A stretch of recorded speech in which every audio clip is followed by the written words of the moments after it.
Hey everyone, divorce is a serious decision, yet many people rush into it in the heat of the moment, especially after discovering that their spouse has cheated or had an affair. But is ending your marriage over an affair really the best choice? Making a hasty emotional decision can lead to greater regret and unnecessary suffering. Let's take a step back and examine why it is often a stupid, rash, and unwise decision to divorce your spouse just because of an affair. First, an affair is often a symptom of deeper issues in a marriage rather than the sole cause of its breakdown. Many people immediately see infidelity as the ultimate betrayal and react impulsively with a divorce. But is the marriage truly beyond repair? Or is this just an emotional storm that can be navigated with wisdom and strategy? Affairs happen for many reasons: boredom, emotional disconnect, or even personal weaknesses.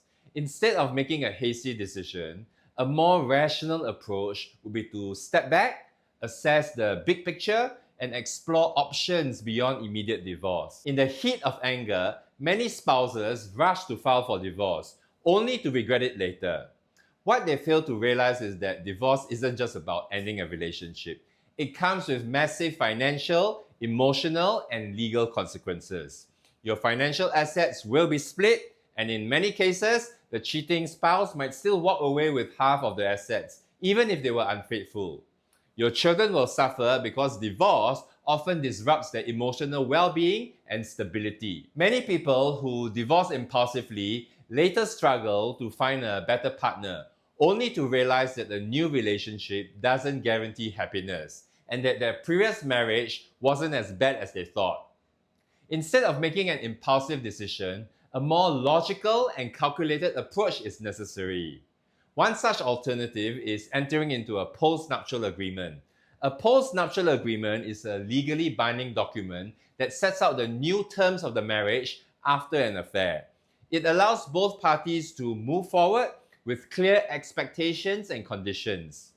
The agreement can outline boundaries and rules for the future, such as full transparency or counseling, financial protections in case of further infidelity, and even parenting arrangements to ensure stability for the children. This is a far more rational and structured approach than reacting in anger and rushing into a divorce.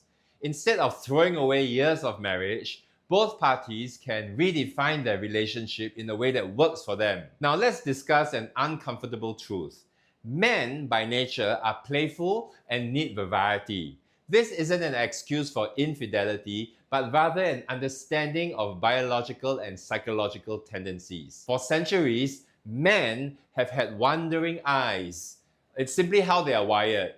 Some women believe in the fairy tale of lifetime monogamy, but in reality, many men struggle with the idea of being tied to one partner for decades.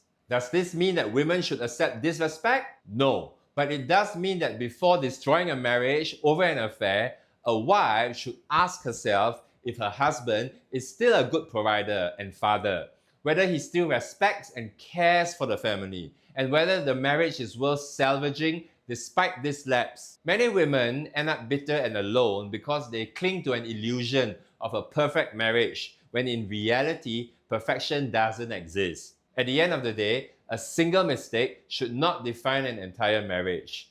If a spouse has an affair, it doesn't necessarily mean the marriage is doomed. What matters is how it is handled. Many couples who choose to work through infidelity, whether through counseling, communication, or a post-nuptial agreement, often come out stronger and more resilient. Divorce is always an option, but it should be the last resort, not a knee-jerk reaction. If you truly want to leave, make sure it's a well-thought-out decision based on long-term reasoning, not short-term emotions. So, is it stupid, rash, and unwise to divorce your spouse just because of an affair? In many cases, yes. Rushing to end a marriage without looking at the big picture can lead to financial loss, emotional trauma, and lifelong regret. Instead, consider logical alternatives such as post-nuptial agreements, setting new boundaries, and thinking about what truly matters in a marriage. Thanks for joining me in today's discussion. Don't forget to like, share, subscribe. I'll see you in the next video.